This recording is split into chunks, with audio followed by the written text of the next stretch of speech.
In the unforgiving heart of the Wild West, where bullets spoke louder than law and every sunrise carried the promise of danger, one cowboy made a choice that would rewrite the path of his life forever. He thought he was just saving a lost Apache child, but when her breathtaking mother stepped out of the shadows with the power of a leader and the fury of a mother, fate tightened its grip around him. What began as an act of compassion would pull him into a world of war, loyalty, and forbidden love, where every decision came with a price, and walking away was no longer an option. The desert morning was quiet enough to hear the wind scrape against the canyon walls, a slow whisper carrying the weight of a world long forgotten by most. Jackson Cole guided his horse along the narrow trail, his eyes scanning the horizon with the wary instinct of a man who'd learned the hard way that peace in the West was never anything more than a temporary guest. He wasn't looking for trouble, not today, maybe not ever again, but trouble had a habit of finding men who carried a past like his. Dusty's hooves kicked up small clouds of red sand as the pair moved deeper into the wilds, searching for a handful of cattle that had wandered too far from the herd. By midday, the sun pressed down like a heated iron, baking the land until everything shimmered with a wavering haze. Jackson lifted his canteen, swishing the last ounces of water before taking a slow drink. As he capped it, he paused. Dusty's ears flicked sharply to the left. Jackson froze, listening. There it was, a faint cry barely audible over the whispering wind, not the sharp bark of a coyote pup or the cry of a wounded animal. This was softer, more fragile, unmistakably human. He dismounted in one smooth motion, resting a hand on Dusty's neck before moving toward the sound with careful, deliberate steps. He rounded a cluster of boulders, expecting perhaps an injured traveler or a settler child separated from a wagon train. What he found instead made him stop cold. A tiny girl, no more than 4 or 5, huddled beneath the sliver of shade cast by a jutting rock. She wore a small deer-hide dress adorned with Apache beadwork, now dusty and torn at the hem. Her face was streaked with tears and desert grit, her ankles swollen and twisted at an unnatural angle. Fear widened her dark eyes as she looked up at him, and she pulled her blanket, tattered but still vibrant with traditional patterns, tight around herself like a shield. Jackson slowly lowered himself into a crouch, hands open, palms visible. He knew better than to make sudden moves. Apache families didn't simply lose their children. If this girl was alone, something had gone terribly wrong. "Easy there," he murmured, his voice low and steady. "I ain't here to hurt you." The girl whimpered, pressing back against the rock.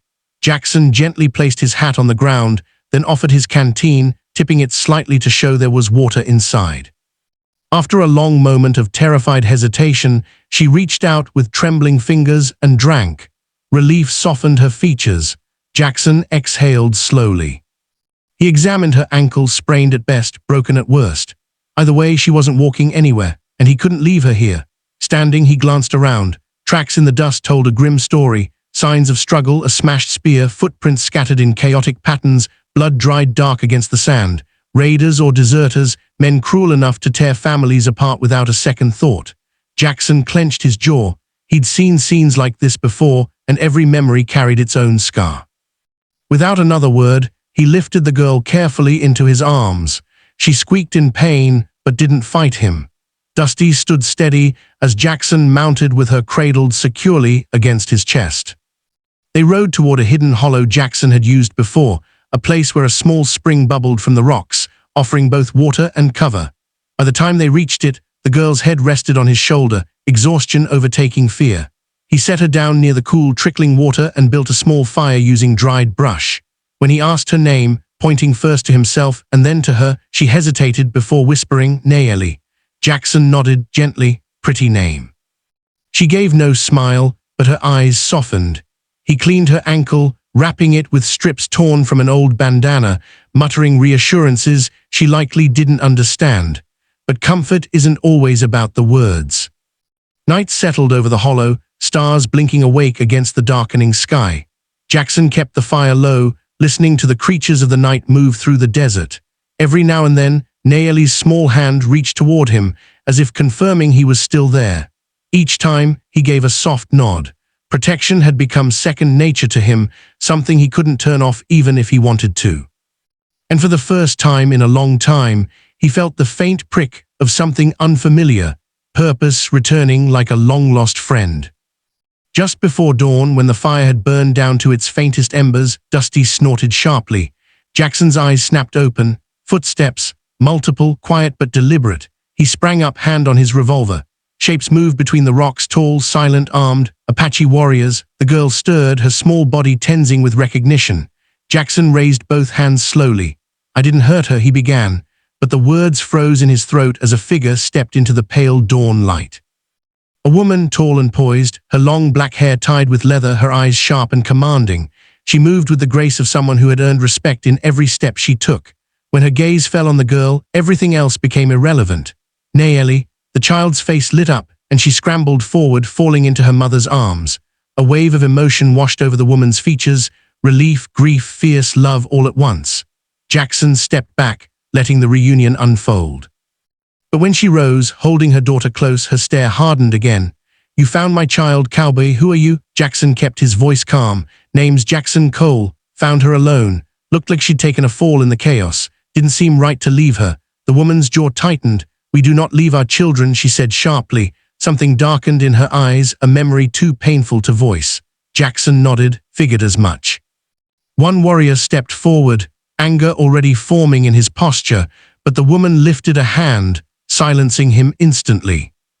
"My name is Ayana," she said. "Nayeli is my daughter. You have done what many would not. But know this, the land is dangerous for a man like you. The ones who ambushed us will not hesitate to kill you if they believe you took an Apache child." Jackson exhaled. "I ain't looking to get tangled in anyone's war." Ayana's gaze didn't soften. "Whether you want it or not, you are already part of it."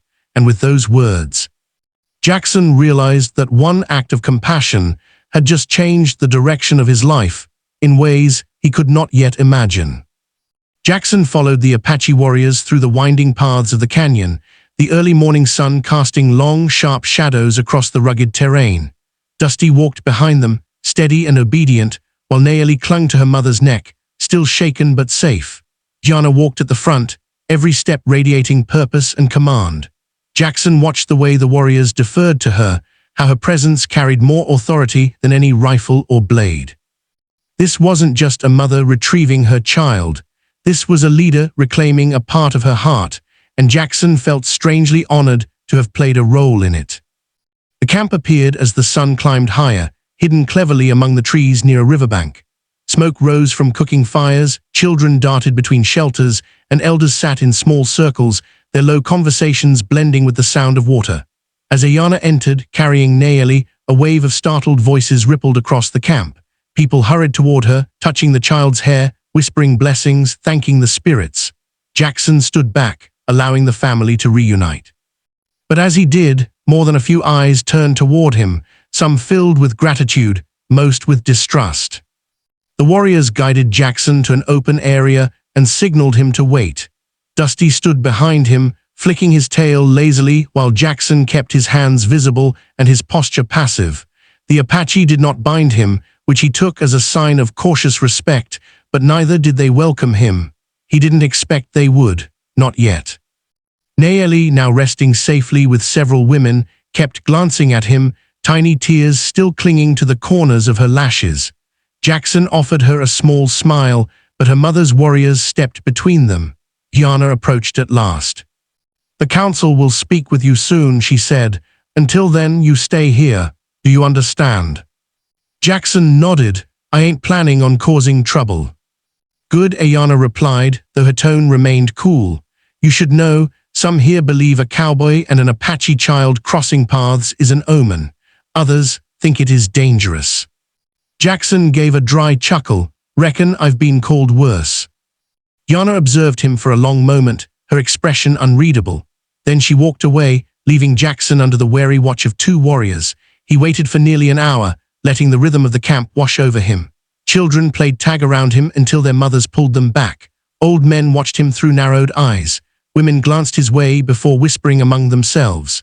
Jackson was used to being an outsider, but never had he felt the divide so clearly drawn. Finally, Ayana returned, summoning him with a small gesture. He followed her into the council circle, where 6 elders sat cross-legged on woven mats. Their faces were lined with age and wisdom, and their eyes held the weight of decades of conflict with settlers and soldiers. Jackson felt their scrutiny, like a physical pressure. Gianna stood beside him, her voice calm but firm. This man found Nayeli alone in the canyon. He did not harm her, he treated her wounds, and he brought her back to us. Without him, my daughter would have died. One elder leaned forward. Cowboy, he said in accented English, why help our child? Many of your kind see us as enemies. Jackson lifted his chin, choosing his words carefully. A child's a child, no matter who her people are. She was hurt. She needed help. That's all there is to it. The elders exchanged glances. Another spoke, and what do you ask in return? Nothing, Jackson replied. You don't owe me a thing. I just want to leave your land without being hunted by those raiders. Gianna slowly turned toward the circle. The raiders who attacked us remain close. They will strike again, and they will pursue him, believing he has taken one of our own. If he leaves now, he dies. Jackson swallowed. He had suspected as much. One elder spoke again.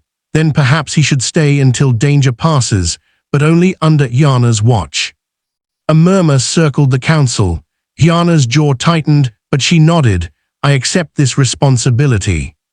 Jackson studied her face, surprised by the flicker of something softer in her eyes. For the next days he lived among the Apache, not as a prisoner, but not as one of them either. A liminal place in between. He helped gather wood, repaired fences for their horses, fetched water, and played with Nayeli when Gianna allowed it. Little by little, the camp's tension eased. Children began approaching him again. Women offered him bowls of stew. Even the warriors nodded in silent acknowledgement when passing by. At night he sat by the fire with Gianna, speaking in low tones while Nayeli slept curled beside her mother. Jackson learned of her tribe's struggles, the pressures from settlers, the battles fought and lost, the losses Gianna carried since the death of her husband. She spoke with honesty and pride, never bitterness. Jackson found himself drawn to her strength, the way a weary traveler is drawn to shade in a desert. One night after a long silence, Gianna asked, "Why did you leave your home, Jackson?" He hesitated before answering, "Lost my family, hard to stay after that." Driftin felt easier. Gianna's eyes softened. Grief is a heavy saddle, but even the heaviest burden becomes lighter when shared. Jackson looked at her, feeling something shift inside him, something he thought long buried. But any thoughts of peace shattered 2 nights later. Dusty snorted loudly, ears pricking. Jackson sat up just as shouts echoed across the camp. Shadows moved between the trees, fast, chaotic. Gunshots cracked through the night. Raiders. Jackson grabbed his revolver, sprinting toward the commotion. Warriors were already engaging the attackers, arrows flying, knives flashing. Jackson spotted Gianna fighting 2 raiders at once, her movements fierce and fluid. Nayeli screamed from behind a shelter. Jackson fired, dropping one raider just as he'd aimed at Gianna's back. He rushed forward, positioning himself beside her.